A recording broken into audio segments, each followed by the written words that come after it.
মাথায় লাশ চেপে ধরে أشهد أن لا إله إلا الله وحده لا شريك له وأشهد أن محمدا عبده ورسوله আমি সাক্ষ্য প্রদান করছি যে আল্লাহ ব্যতীত অন্য কোনো মাবুদ নেই, তিনি এক, তাহার কোনো অংশীদার নেই।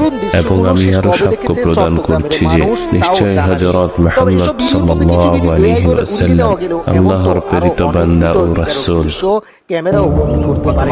সর্বশেষ তথ্য গণমাধ্যমে রিপোর্ট করছে চট্টগ্রামে মৃতের সংখ্যা জনে।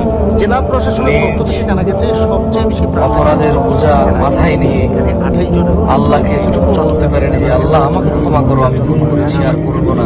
আমি ক্ষমা না করলে কে ক্ষমা করবে? অধিকাংশ মৃত্যু হয়েছে পাহাড় ধস, পানিতে ডুবে যাওয়া, মানুষ জানাবে বিচারে লিপ্ত হওয়া অবস্থায় এদিকে বন্যায় ক্ষতিগ্রস্ত হয়েছে প্রায় 9 লক্ষ মানুষ। কত মানুষ নেশায় মত্ত শত শত গ্রাম, বসত ঘর, ফসলের জমি এবং কত মানুষ অনেক এলাকায় এখনো স্বাভাবিক হয়নি দৈনন্দিন জীবনযাত্রা।